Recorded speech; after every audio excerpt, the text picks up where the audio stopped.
Starving Artist Podcast with Dave Fowler. Awesome. Well, it's kind of a dry run for what the format will be of the show. So basically, the Starving Artist Podcast.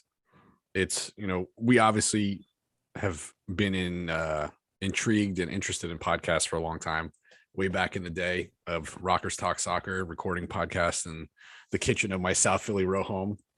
Technology is a little different now. We can do stuff that we couldn't do back then. We don't have to record the whole thing in GarageBand and add everything post-production and try to find a platform to post it. We can actually do something live now.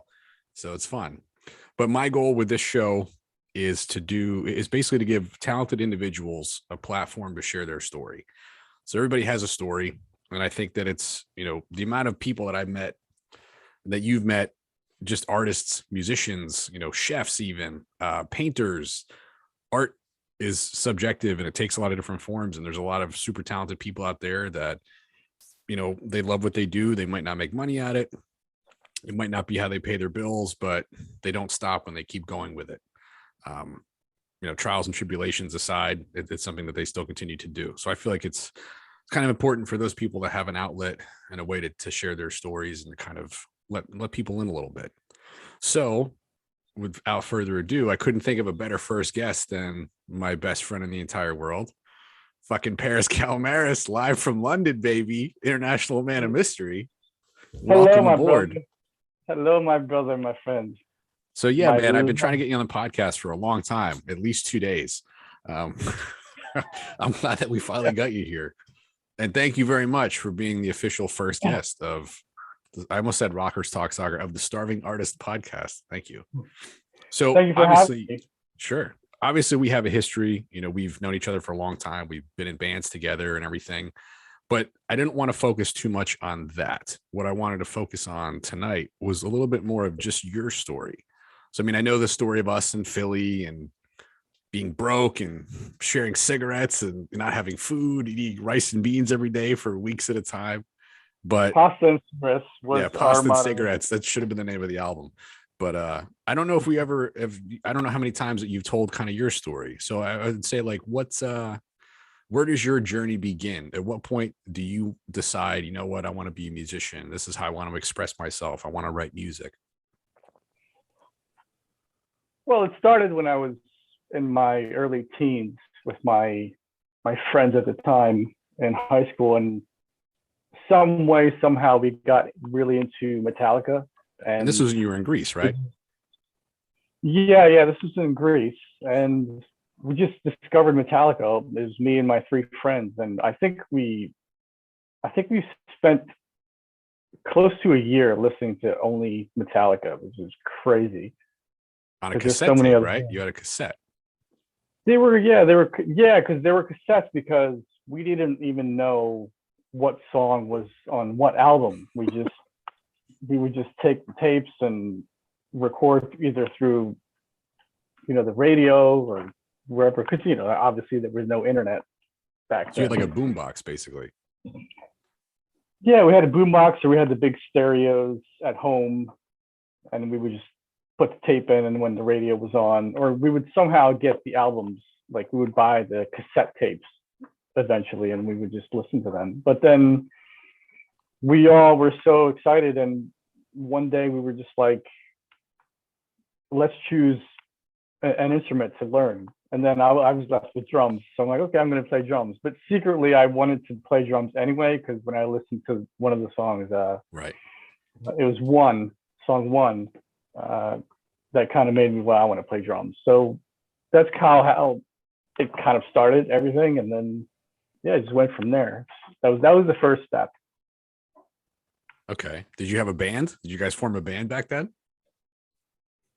We tried to, but we didn't really have instruments. Only one guy had a classic guitar. So oh, wow. So you're flamenco Metallica, basically. It was kind of, it was like flamenco, but we did imaginary rehearsals. We were in the room, we would blast the music, and the bed was my drum set. I would bang on the bed, and wow. The bass player had the bass player had a broom. He pretended to have a bass, and it kind of went like that. And then we just hung out and kind of did that, at least in the beginning. And then after that, we actually started going and taking lessons. So I eventually started drum lessons as well. Oh wow! It was cool. That was the cool part. And the weird part was my drum teacher. He actually kind of looked like James Hetfield from Metallica in the '90s. So we would call him Hetfield basically. Oh my It's God. kind of an inside. It was kind of an inside joke. That's hilarious. But so yeah. not everybody knows that you were born in Philly, and then you moved to Greece when you were young, and then moved back to Philly.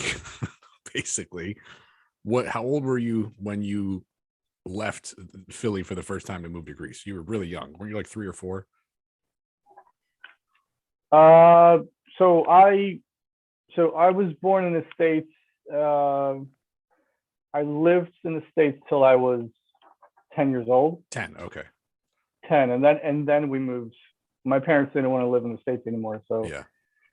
we packed up, and I didn't have a choice. I was 10, so we went I to thought you were Greece. younger than that's crazy. Okay, so you had basically grown up for a good part here before you moved back to Greece. Yeah, and actually, I don't really tell people this, but I was born in Jersey.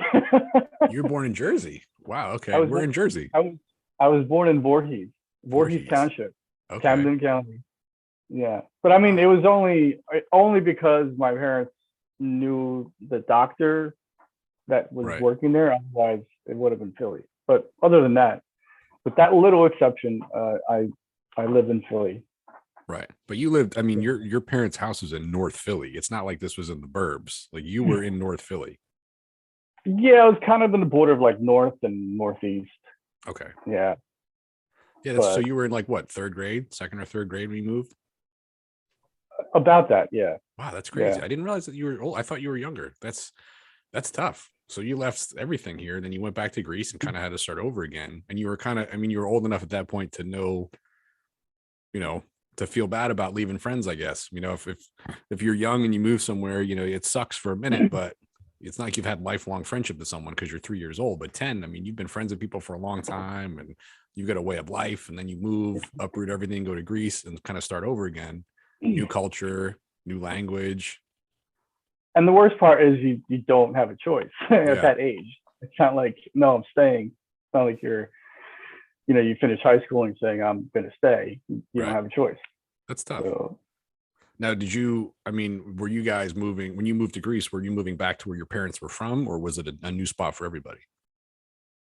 no, it was a familiar spot where my parents used to kind of live in the same area. Okay. And then they just decided to go back. So at least for them, they had a familiar ground to start with. But not for me. Sure. So you were how old when you moved back? I was 10 years old. No, Yeah, when you moved, 10. I'm sorry, when you moved back to the US after you lived in Greece. Oh, so I finished high school and then I stayed a little bit. I was 20 years old when I moved back to the States. So you lived there for 10 years. So you were 10 years everywhere. Yeah, the 10-year man. So that's awesome. Yeah, and then I was 20. I kind of decided I wanted to move back to the States to pursue music, and of course, my excuse to my parents was I wanted to go to college. But which you did. You did go to college. I did. Yeah, I mean, I didn't stray away from that, but right. My real reason but the was motive. You had an ulterior motive coming back here. Yeah, that was the main reason. Nice. Now, I don't remember exactly how we met. I mean, I know that we met because of an ad on Craigslist, I think, but I don't remember if I had posted. I'm pretty sure I had posted something like loud, rude, aggressive guitar player like seeks a band. Basically, I loved Motley Crue, and I read in the dirt what Mick Mars or what their wanted ad was to find Mick Mars, and I kind of copied it and put out the same thing. And I think you responded to it. I don't remember. Yeah. I don't remember. I feel like it's like one day you were there, one day you weren't there, and the next day you were there. I don't really remember like the courtship period of it. I just remember being on the roof smoking cigarettes, taking videos of like how we were going to conquer the world. Like the first time that we hung out. Was that the first time we hung out? Well, to get back to the original part, I don't remember the actual how we met either. Right. It's like I don't know why we both don't remember that. Maybe I don't know, but I do remember that we went to your friend's house, and there were a lot of people there, and the cat was there. I don't remember why I remember the cat, but I think that was our first time we hung out. I forgot about that. Okay. Yes, there's a lot of people, and then cat and smoking and drinking. So you guys we didn't do any of that back then. Not at all. Not at all. We were angels. But yeah, I loved my whiskey back then. That was the first time, and then you I remember you invited me to your place. Not to fuck or anything. Yeah, it was. So you want to come back? I don't even think there was Netflix back then. So what you know? Yeah, it was just chill. Would have come and chill. Let me rub your back a little bit.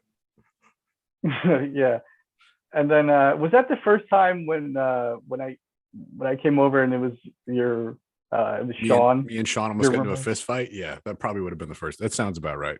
Sounds like the first time. Which is funny too, because Sean and I are like super close today. But you know, it's what a weird time, man. That was our early 20s. I think how old were you when we met? I think I was what, 24? Yeah, I think you were either 23 or 24, maybe. I think you were 23 and I was 26. That's so weird. And here we are all these years later. So excuse me. I didn't want to get into a whole like a rehash of our story. That can be a different episode. Today I kind of wanted to focus on your stuff, because I know that you've had a pretty crazy journey, man. I know that you know, the weird thing is we've known each other for so long, and I've always thought of you, you know, like a brother to me. But the amount of time that we played in a band together versus how long we've known each other is like super disproportionate. You know, we're really only in a band together for like a year and a half, maybe, even if it was that long, like cumulatively, but we've known each other for a long ass time. But I know that you've had so many incarnations of the band. Like, you know, you had a real kind of a goal, and you know, you really kind of had you had an idea in place of what you wanted the band to sound like and what you wanted things to look like. And it's kind of crazy because I feel like not a lot of people had a vision as far as, you know, it encompassed so many things. Like, you weren't just about the music and the recording, but you were about the video and stuff too. And, you know, no other bands that I know had the quality like music videos that we had there. So it was kind of cool how I feel like you almost discovered, like we kind of both discovered like this new passion at the same time of film and filmmaking. And I feel like it ultimately almost kind of is just as much of a passion of love for you as music is, you know? So can you talk a little bit about initially getting into film and like what it was about video production and film that really kind of drew you to it? Well, when I was around 25, I had a big kind of plan. I mean, not, you know, when you're 25, you make plans, but oh yeah, we had plans at 25, sure. But you know, looking back now, you don't necessarily know how they're going to pan out, because when I was 25, I was like, okay, by the time I'm 30, I'm gonna get a record deal and just do it for, have a music career for. We're gonna be on tour. We're gonna be rich. We're gonna be driving matching Mercedes Benzes and all that stuff. Oh yeah, all the flashy, trashy stuff. And we couldn't even get a bass player. Yeah, exactly. But then I also said, oh, okay, so I wanted to start doing film in my 40s, because I always had that in my mind. At that time, I was more focused on music. Right. But surprisingly, film came a little bit earlier. But as far as the music goes, I kind of had like a sound in mind, because I switched from drums to guitar when I discovered Nirvana, and I really liked that sound. I got off my Metallica phase and I discovered the Nirvana phase, and it was quite the Nirvana it was. And I decided to take guitar lessons and singing lessons.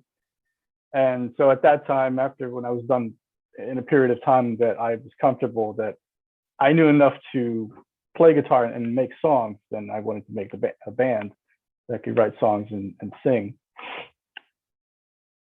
And then I was going for it, trying to find people to join, and that was when I found you, and you were kind of starting that phase and trying to do that.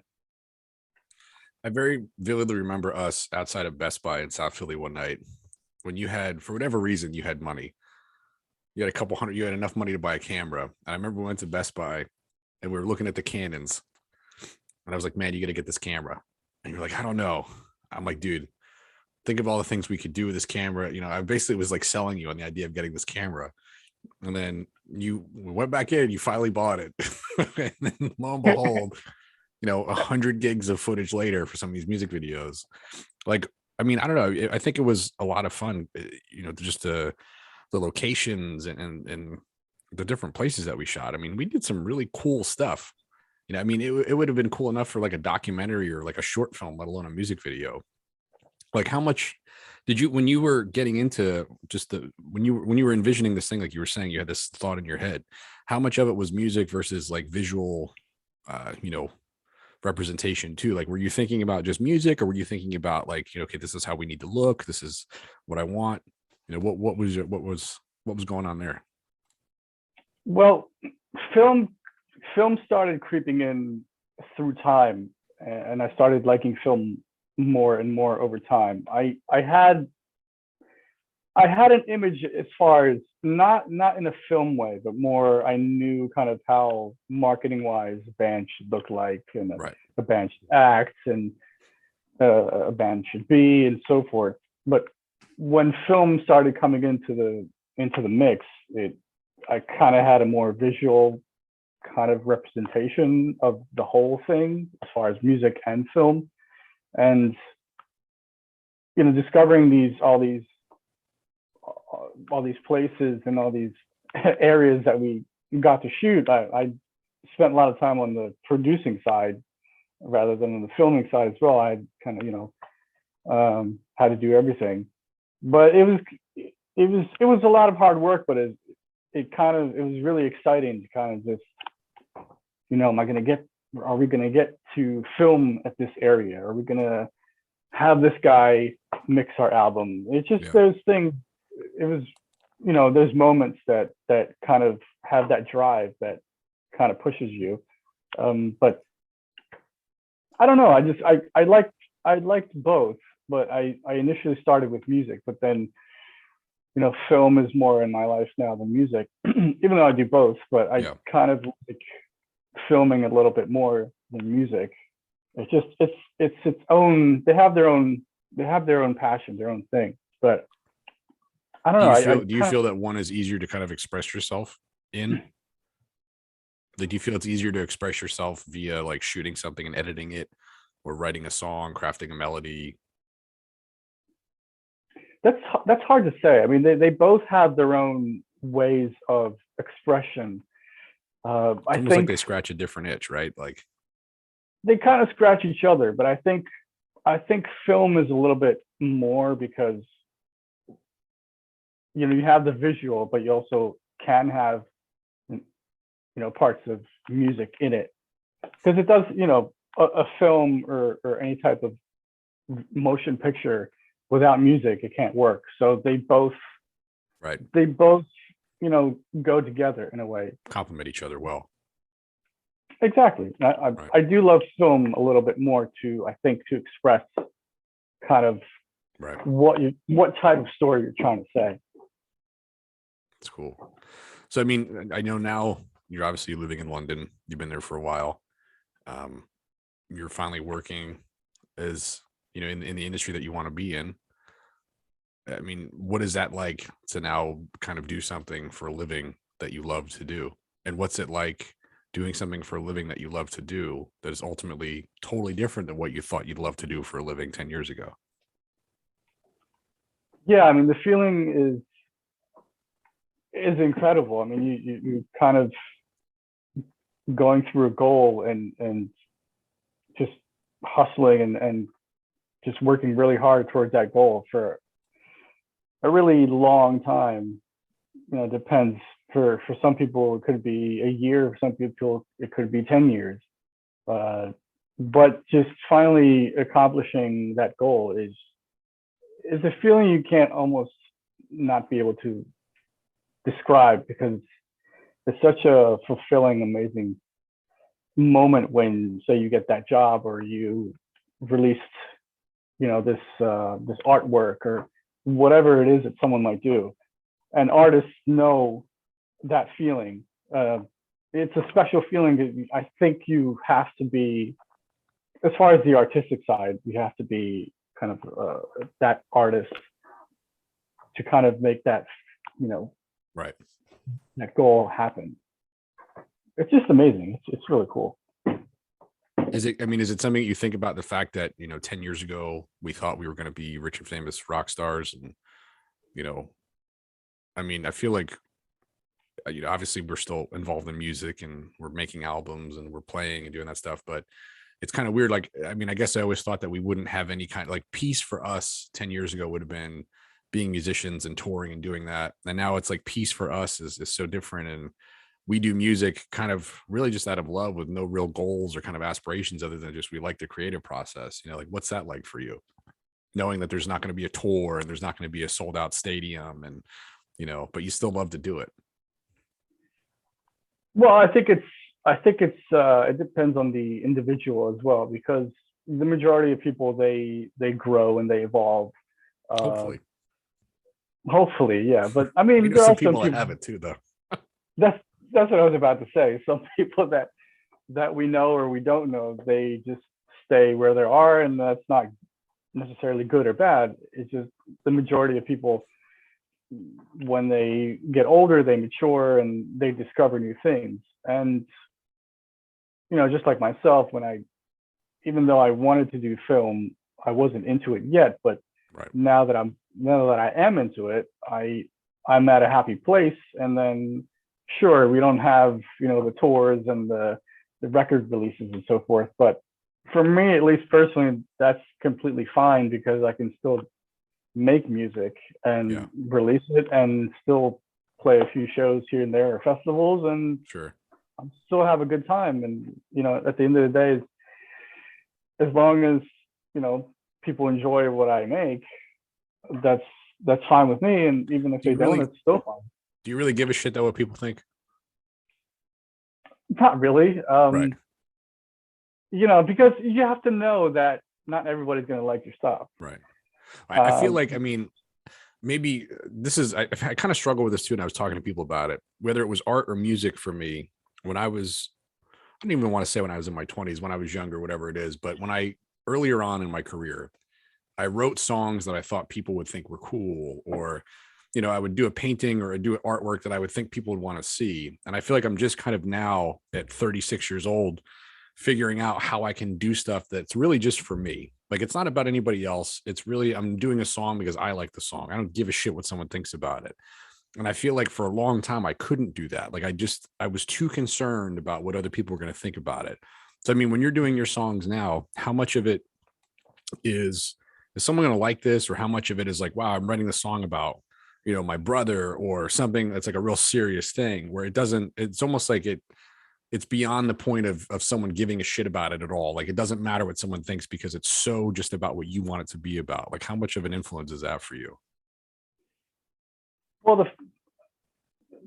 to be honest, I never changed. I always wrote music for the things that, you know, how I felt, and, you know, I just wanted to release them, and hopefully people would like it. I never really cared what people would think about it, as long as, you know, if they liked it, great, fantastic. At the end of the day is when I finish and I get out of the recording studio, am I happy? That's the first step, Because if you're not happy, you know, This coming from a guy that wrote a song, Unhappy. I just, just thinking about that yeah, now. yeah, exactly. One of my favorite songs to play, though, man. That was awesome. I mean, I don't know. It's kind of cool. Like I remember we obviously had a falling out when we were in the band for 10 days together. But then I just remember like the coming, like the full circle aspect of it, playing shows. Why after we had just kind of said, fuck it. There was I don't remember the circumstances of how it ended up happening, but we played like, I think 6 or 7 shows or something like that together. And it was literally like some of the best times I've ever had. Like I had so much fun playing. The shows were great. Like it was really good. I mean, We I'll never had that, forget that. yeah, because we had that release, that freedom, Yeah. and we became, we were friends again, and we just didn't care. We wouldn't have to have fun no matter Right. what. And that comes back to what I was saying a couple of minutes ago, is that when I write a song or I make a movie or whatever it is, I want to make it as best as possible. Right. But I have to be happy with it first, or the whole team that's working on it, they have to be satisfied with it before it's released. And again, people have to know, and artists in specific have to know, that not everybody's going to like your stuff, not because it's terrible, it's just the way it is. Everybody. Right.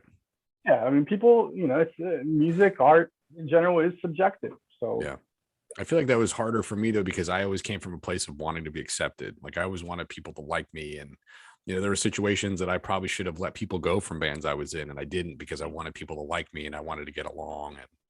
And I feel like ultimately I'm not worse for it because of those friendships that I had, because I'm still friends with people, but at the same time, like the product that I wanted wasn't what I wanted, and then it kind of ended up getting fucked over a little bit. So I mean, I feel like with you've always been, I don't want to make an Axl Rose comparison, but I feel like as far as like what you wanted to do, you were always kind of the guy that held the keys to the castle. You know what I mean? Like no matter who was in the band, no matter who you were working with, like you were always able to kind of keep what you wanted to do going. And I mean, I think that's super, like I respect the hell out of you for that, man. Like no matter what happened, because you faced a lot of adversity just with music, with lineup changes, and just like everybody deals with. Everybody that's in the band knows, you have people that think that they're going to be in the band and they don't, and they quit, and gigs fall. I mean, just shit happens. But I mean, you always just kept it kind of going. So I mean, I always kind of commended you for that. I mean, what was that like? What was it like having to deal with all that shit and still try to get together shows and still to try to put together an EP and all that stuff? it wasn't easy. It was very difficult, but at the same time, thinking about it, 15 years later, Right.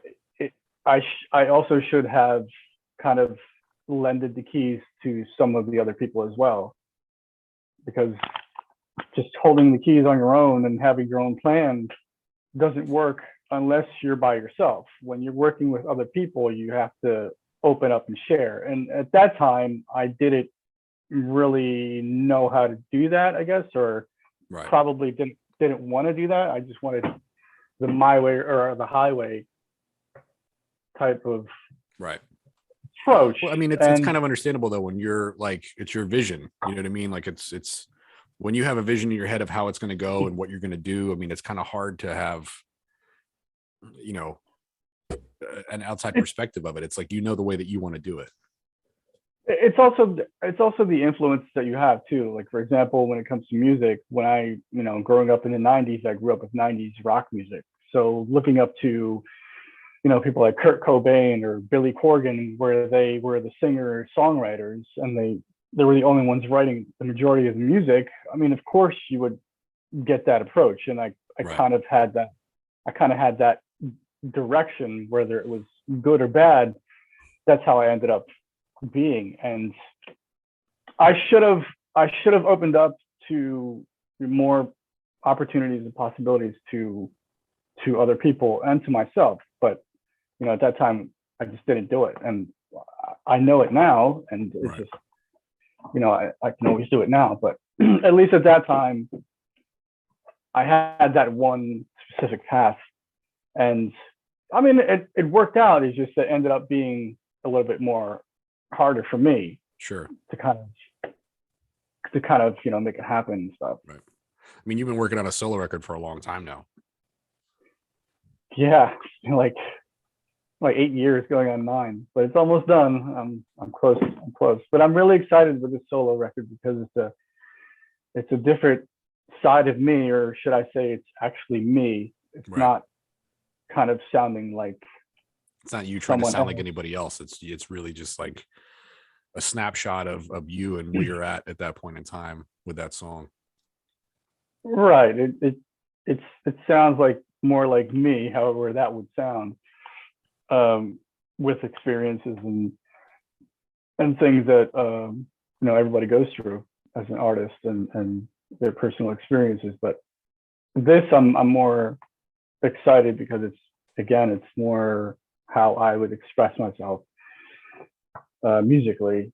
So we'll see what happens when it comes out. Hopefully people will like it. So you played everything on the album. I played the majority of it. Yes, I mainly do. My main things are the drums, the rhythm guitars, the vocals, and the lyrics. But you know, through time, I've had people that have done the bass, done some solos and stuff. I had producers do just the orchestral stuff, strings and things like that. Because I don't want to do everything. I want to have multiple people kind of put their minds into it to kind of sound more. Not just, I don't want it to sound just from one mind, just from one person. I mean, that's a hell of a lot of stuff. You're talking about orchestral and everything else. Like, we're in for quite a journey, I guess, for this thing then. Yeah, I mean, it's going to be quite different from the album that we made. You know, that we were The EP. together in. The EP, the EP and first album that was right at that era. I mean, I guess that's good Yeah. though, because I mean, I don't know. I guess it really it's just a matter of preference. Like, maybe some bands, it's okay for them to kind of do the same things over and over again, and you have some bands that want to do something different every time they get into the studio. And you know, I mean, I guess that's kind of the joy of it, is you can do whatever you want to do. Like, you're only limited by yourself. So I mean, it's just crazy that, like, it's 8 years. I mean, that's a long time, and that's multiple countries, and you know, it's a lot of different scenarios that you're in. Yeah, there was a lot of shit that went down in those 8 years, but Yeah. they're all going to be documented in this album. That's awesome. Do you have a name for it? Do you want to say it? I'm not gonna say it. I'm gonna name it 1111. 1111. Why? Yeah, it's gonna have 11 songs. Okay. I've been for a lot of years, I've just been seeing that number all over the place. It didn't matter which time zone or country or first time going to somewhere. I just kept seeing it, so I was just like stuck with it, and I'm doing 11 songs, so it's going to be 10 songs and 1 instrumental. So I'm going to put the instrumental in the middle, kind of a break. It's going to be 5 instrumental in the last 5, and then the 11 songs, first solo record. I'm excited for it. I'm really excited for it. I mean, that's a legit album. That's not like an EP or, you know, a demo. That's 11 songs. Like, that's a full length album. What do we have? 8 on the first one?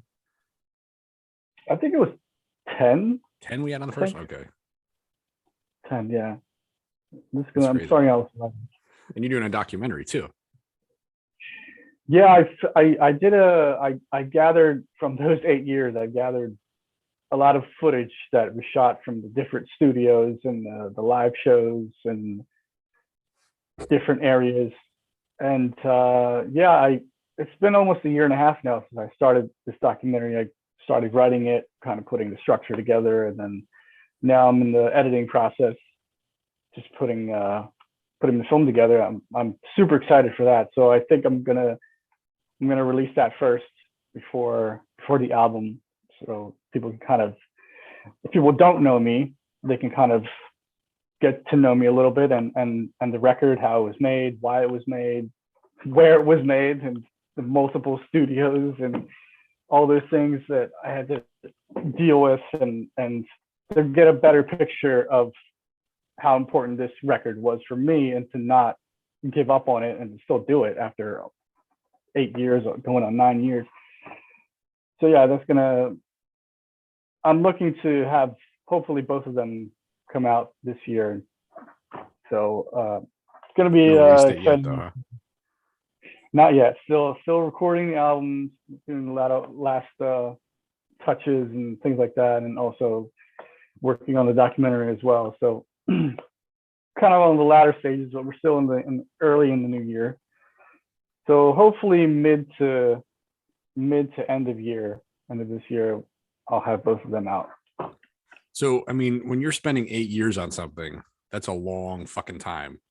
And that's like, I mean, that's almost like a burden in a way that you're carrying. So my question is, like, what's next for you? I mean, you spent 8 years working on one thing. Like, how are you going to feel when all of a sudden you don't have to do that anymore? Well, I'm going to do more. That's the next step. So the plan is to just do another, right into the studio and do another record then. Well, the thing is that how things ended up with, I ended up doing all this at the same time, which I don't really want to do again. I'm doing an album and a documentary, and I'm writing a book also. I just kind of really don't want to do that again. I want to spend, a year on one thing. So I'd like to release something every year, whether it's an album or a film or a book or whatever else I might get into as an artist. So what's your next project after this album comes? So say this album and this documentary come out this year. Like, what are you doing next? What's your next thing that you're jumping onto? Well, I have a book I've been writing for the past 5 years, so it's not anywhere near done. I know what the context is. I know how it starts, how it ends. It's just I have to spend more time on it to kind of write the details and just little stuff like that. But maybe that might be next. Maybe the book. I think because I think it's good for me, at least for me again, is I don't like doing the same thing all the time. So I like to release an album and then maybe take a break from that and come back, release another album in 2 or 3 years from that. And so it'll be nice for me to kind of just do something different because I'd like to do so many things as an artist. Sure. To kind of focus on one thing at a time, whereas right now it's just everything kind of at once. Yeah. So it's getting a little annoying that I still have the album going on, but it's nice to kind of hear it back and say, okay, at least it's getting closer and closer to being done. That's crazy. So, I mean, so for me, like when I was playing live shows, it was fun to play live, but I think my favorite thing about everything was being in the studio. So like writing the songs, being a part of the writing of the songs, like crafting, figuring out parts, and that was always my favorite thing to do. Like, what's more enjoyable for you? Is it the finished product or the process? I like the finished product. When it comes to the process, it's cool, but it can get, you have those frustrating moments. Sure. I think, but in general, if you're telling me about music, I would prefer to have a studio album to listen to than if I had to choose, I would say give me a studio album than do live shows. I kind of describe as, live shows is like a one night stand, which is incredible. You'll have an amazing time. But an album to me is like finding the love of your life and being with that person forever. Because when it comes down to it, you're going to go see a band live. You're going to have an amazing time, but that's going to be over. You're always going to have the album. However old you're going to get, you're always going to have that studio recording. Right. In your life. I mean, you're going to have the live show in your memory as a great and amazing time, but you're always going to have that studio record of a band whenever you want, and you can listen to it. Which, I mean, that record kind of supplements the memory of the show that you went to. You know what I mean? Exactly. So even with the live show, it comes back to the reason why you went to that show. It's because of the art that you made. and why that person came out. Sure. I mean, I guess it's like, I think, we've had this conversation a bunch of times too, just about the technology that exists nowadays. And, when we had first got together and decided to make music, for us, like, I don't know if people really realize like what it was like. I mean, obviously if you're, our age, you will, but when we wanted to record something, we had to book studio time. So, I mean, we'd go to the studio at, midnight or 1 o'clock in the morning, because that's when it was the cheapest for us, because nobody wants to go to the studio at midnight. You know what I mean? So we'd spend our $500 or $600, whatever we came up with, to go in there, lug all our equipment up, lug it in the city at 12 midnight, lug it up the freight elevators to the studio. And then we'd get like a 3 or 4 hour block that we had to record drums, 2 guitars, vocals, bass, whatever else we could do. We're trying to figure out parts. Like, one of us is sleeping on the couch while the other guy's doing this. So like for us nowadays, you want to do an 11-song record, you can. You don't have to book studio time. You can do it in your house. Like, I'm recording an album, I can do it I literally go from my work desk to my other work desk. You know what I mean? It's like, we don't have to book studio time. We don't have to do anything. So, I mean, I feel like now is the best time for us to do this kind of stuff, just technology wise, So, I mean, you go from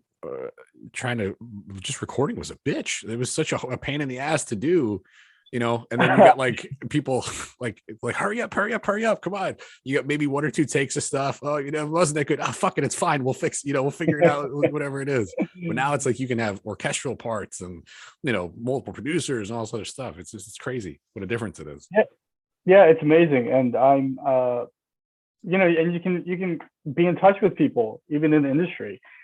For example, I'm having Peter Mayher mastering my album, and he's worked with a lot of the greats, from U2 to Rolling Stones and so forth.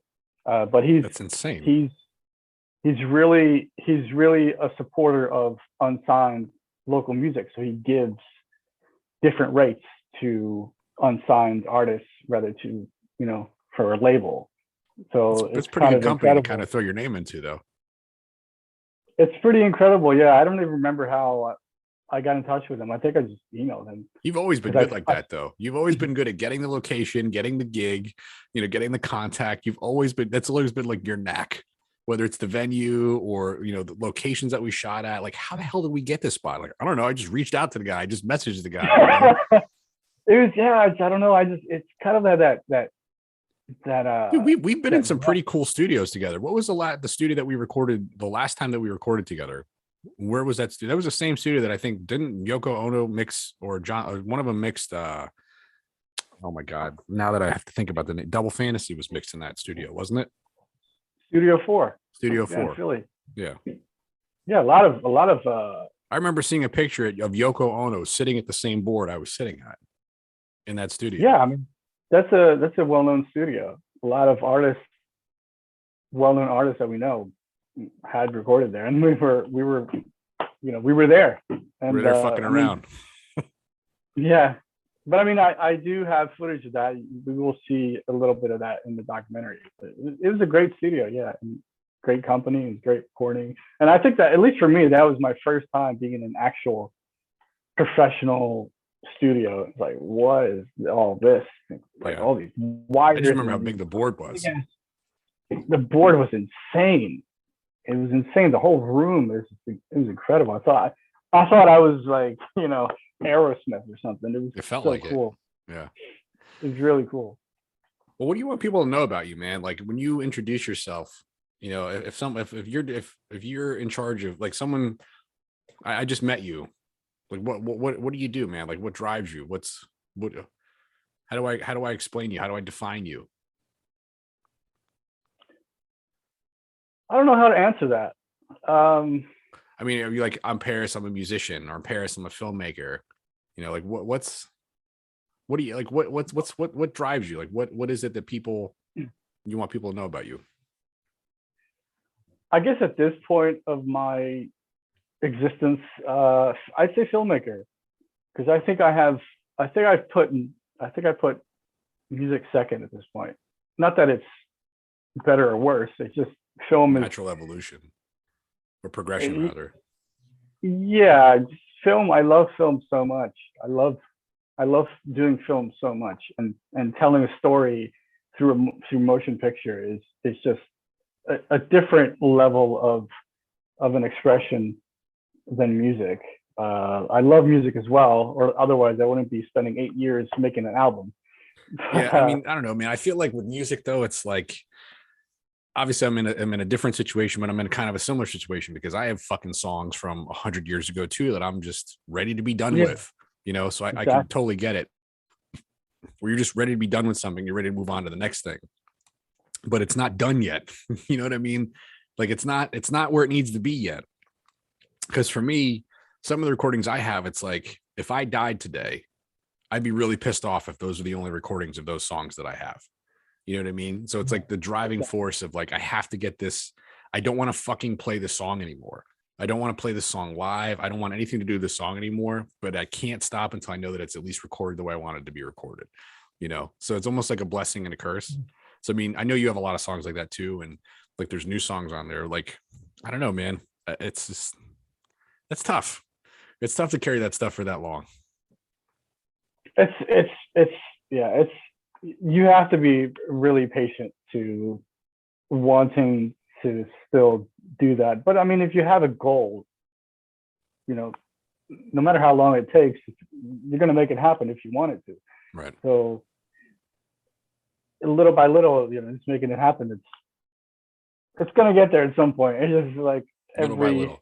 I think that's the one thing that we maybe didn't realize as much when we were younger is that, change to us then was this big sweeping thing that you had to do a big thing to make a change. Whereas I think that as we've gotten older, we've realized that if you just do a little bit every day, pretty soon you've got this big thing that you've done, relatively, it's not as quick, but it builds up over time.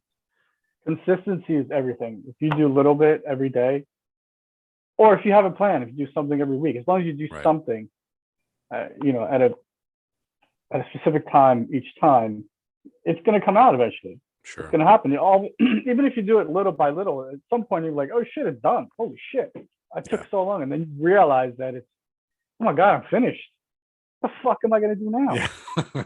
And then so no matter what, whether you take a month or 10 years, as long as you keep at it, it's going to come out at some point. Sure. Then you're going to have that sweet release of a feeling. It's like, it's done, and I can show my art to the world and move on to the next thing. Which for you is going to be film or your book, which is another super heavy undertaking. It's been 5 years and I'm still stuck on like the first 2 chapters. So isn't it funny how like all the things that we do, we've never just done some little quick thing, like, whether it's a book or it's like, it's not like, once I'm done with this music, I'm probably just going to maybe, I don't know, do this quick little thing. No, it's like the next thing I do is another fucking epic, Yeah. Just got to keep doing epic shit because I can't just do one little thing. Like, can't just write a short story. I'm going to write a book. Can't just do an EP. I'm going to do a full album. Can't just do a short film. I'm going to do a fucking full length feature film, So that's like what I was talking about, the process for me. You probably remember too, just how much fun I had in the studio. And that's where I was really happy, but I could be in a studio for the rest of my life, with different parts and things like that. And I'm working on a comic book for, it feels like since I was for fucking ever, but it's like, I love the parts of building something, of making something, to me, that's where I'm the happiest. But like you said, it's not the same thing for everybody. But I'm really excited for you to get the stuff finished. I can't wait to see the documentary. I can't wait to listen to the record. I mean, I've obviously listened to some of it, what you sent me, but to hear this thing kind of the way it's designed to be heard, I'm really looking forward to, because I know how personal it is to you. It's not just a run of the mill thing. And maybe, you always really have, I guess, kind of done things, written songs that you wrote. Cause I remember you writing songs about just like pharmaceutical industry, and, there was a lot, like you tackled some pretty good topics just with songs and how you felt and things. And, nothing that you did was like bullshit. It feels like everything you did was pretty true to how you felt. Maybe you didn't feel the same at that moment as it did when you wrote the song, but whatever it was, like that was still a genuine emotion. Like that was still something that was something you really felt when you wrote that song, or when you did that a certain way. There's always a source that comes from it. I mean, I'm not going to make an album just to make an album. If I don't have anything to write about, I'm not going to write about anything. So when it's time to make something, when it comes to music specifically, there's a reason why I'm writing this. I'm not gonna write a love song because I want to write a love song and it's a poppy and it's a cool thing. I'm gonna write it for a reason and for someone or something. So when it comes to music, it has to be specific, right? I'm not gonna get into it. Right. Well, I've had this conversation with people lately too. Like if I could kind of go back in time and 36-year-old me could meet 23-year-old me, like what would I say?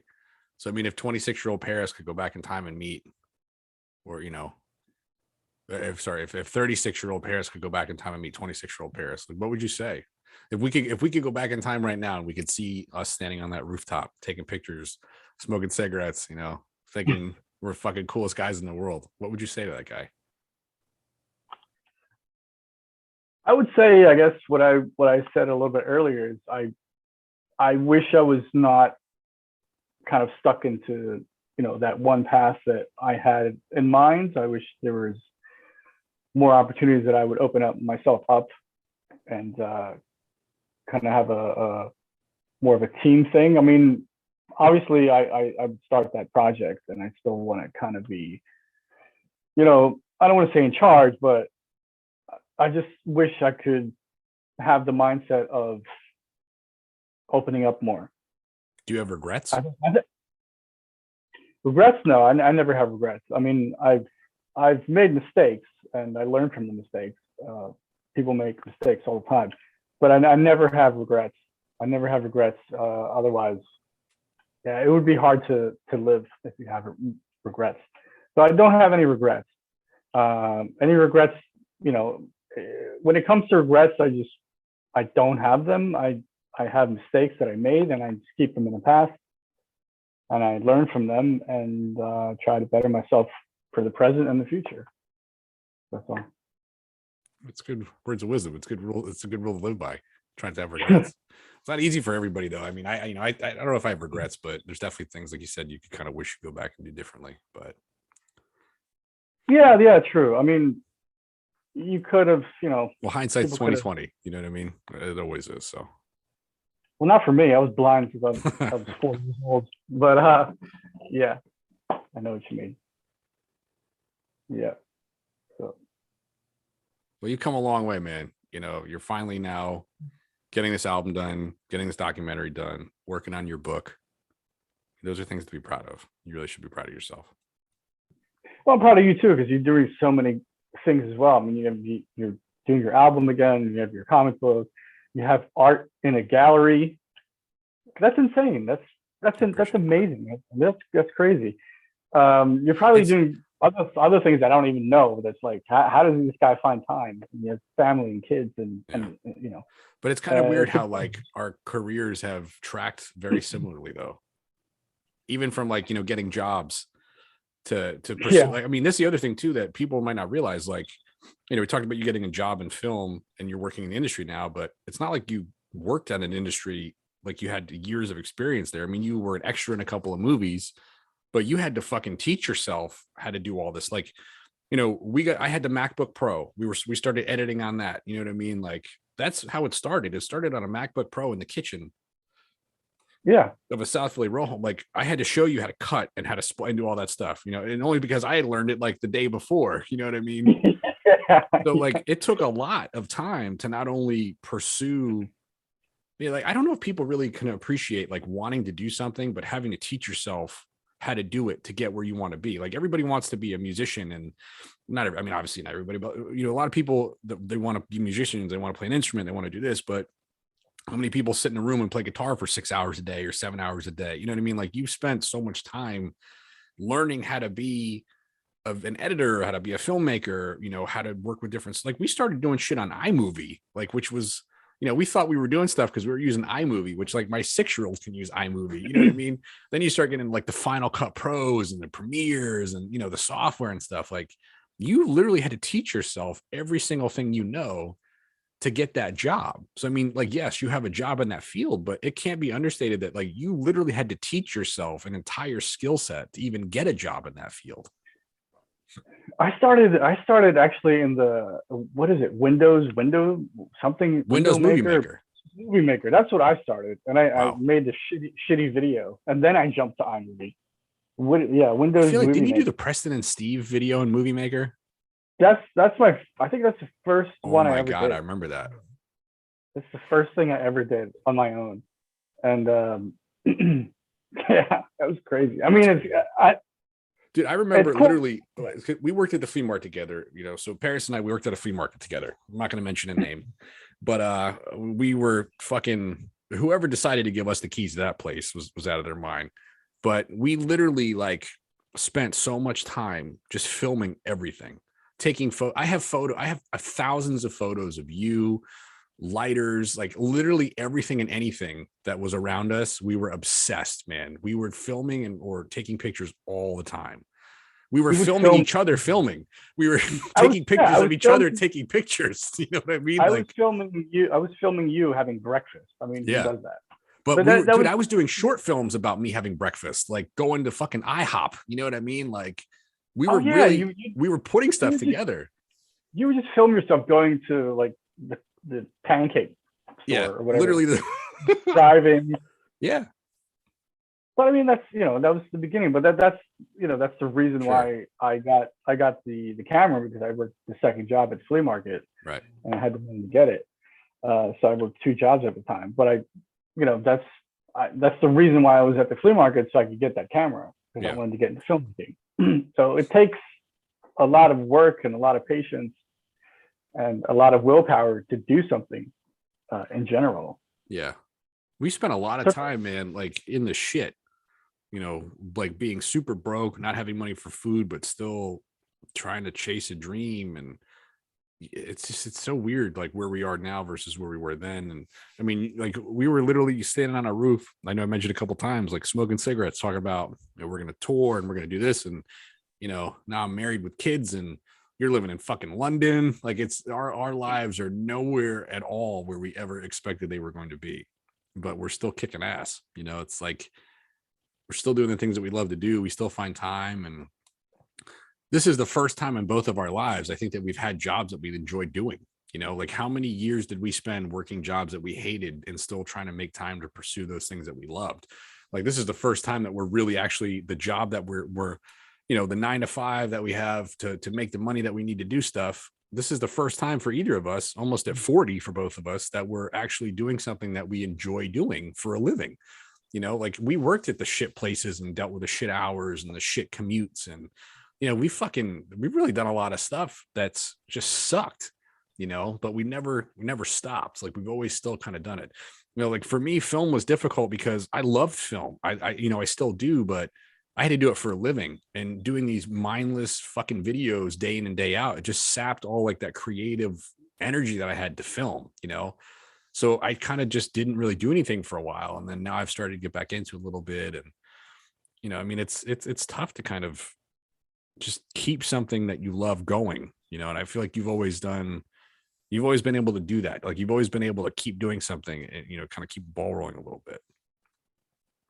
yeah, I mean, I have a way to kind of just focus on one thing when I'm actually doing multiple things. So it's hard to explain, but I just have that focus. But in general, for anybody that's an artist out there or not, I mean, the point is that you have to just keep on going and doing it no matter what, because you can plan something for the future, but chances are, things are going to change.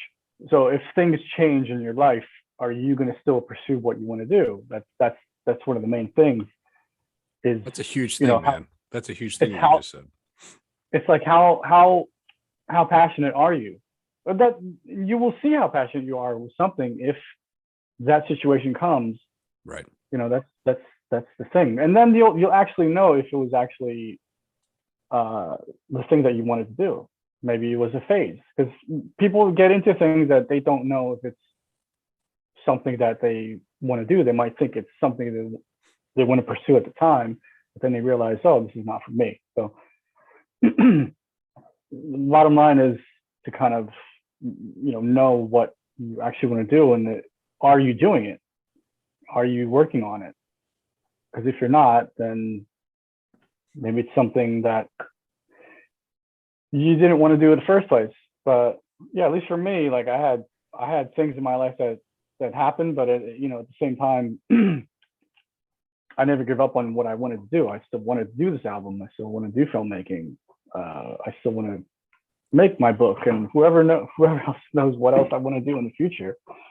And I'm sure there's going to be something else, because I love being creative. I don't want to stop. And I don't know. It's just how I'm wired, I guess. Yeah, and I can relate, definitely, for sure.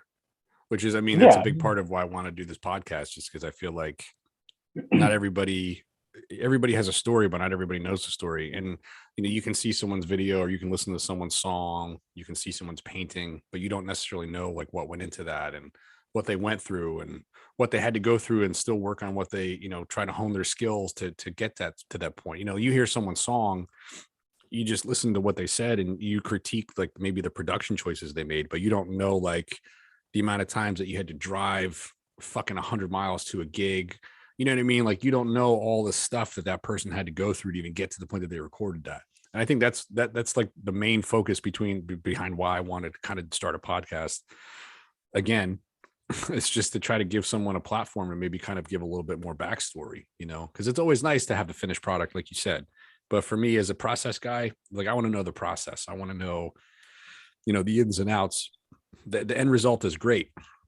But, even when I watch a movie, it's like, I love the movie, but I think like, how did they do that? Like, what was the production like? How was the team? Like, what did they have for breakfast there? You know what I mean? Like, I think about all these other, like, in process things that maybe some people don't think about. That's also very important, not for people to know the artist, but it's very important to know how that process went. Because a lot of people don't know. They just go to a movie theater and watch a movie, or they download an album and they listen to it.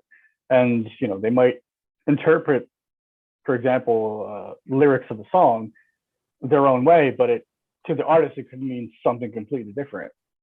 So, for people finding that out, of what that actually meant or how that process went, they will open their mind and be like, oh, wow, this is actually pretty cool. And I think they'll have more respect on the art form of whatever that person is doing, right, and what they spent their time doing and listening or watching or whatever it is. Right. Well, I wanted to have you on. Obviously, I love you to death. I consider you family. I'm super proud of you, but I feel like just knowing you for as long as I've known you, sometimes I think we kind of lose sight of what we've actually been through, what you kind of had to overcome to still do what you do. So I want to have you on because I want to give you a chance to kind of talk a little bit about, what it's like to be you, what it's like to, move across the country, across the world multiple times. And, I've never been out of the country, and you lived, you lived multiple places multiple times. And, it's like, we haven't even touched on a lot of the other stuff. Like, when you moved to London, you sold your car, you got rid of most of your guitars. Like, you had to get rid of so much stuff too, like, to even go there, you've kind of had to overcome a lot of stuff, and you still found a way to you've always been like the survivor guy, I remember when I quit the band, and this was the point in time where it was like, you had MySpace, and it's like, I fucking took all the shit off the MySpace, I quit the band and this and that. And, you were just like, okay, well, it looks like I'm on to the next thing that I got to do. And, how do I get to the spot that I want to get to now? And, you've always done a really good job at kind of never stopping, no matter what you kind of dealt with. You might have slowed down, but you never stopped. Yeah, I guess I'm a bit fortunate I'm kind of able to find a way to move forward. To me, it's always about moving forward, because we're going to have, different things in our lives happening, whatever those may be. But I always just kind of picture myself, okay, how am I going to move forward? How am I going to get out of this situation? How am I going to get into this situation? Right. And I look into possibilities, and not every possibility is going to work. And maybe none of them will work. But I always try to find a way to move forward, you know, because that's where we're headed anyway. I mean, we're in the present, but we try to make decisions for the future as much as we can. So I try to find ways. I mean, it's not easy, but I try to find ways to basically move forward. What can I do to move forward to kind of keep myself, achieve the next goal? Yeah, achieve the next goal. Keep myself intact and you know, grounded and all those things. So, well, where can people find more about you? Where can people listen to some of your stuff, see some of your stuff? Plug yourself. Where can we find you? Well, my website is for film. It's pariskfilm.com. I have all the things I've done so far. I'm still in the process of putting up a music site. So I'm not sure how am I going to do that. Maybe I'll put a music section on my film site. I'm not sure. Maybe I'll even change the name. I'm not sure yet, but I'm in plans of kind of doing that this year, kind of thinking of what should I do when the album is close to its release. So as far as music, nothing yet, but stay tuned, basically. Stay tuned, basically. Yeah, I have a SoundCloud of some rough mixes. SoundCloud. Forgot about SoundCloud. Yeah.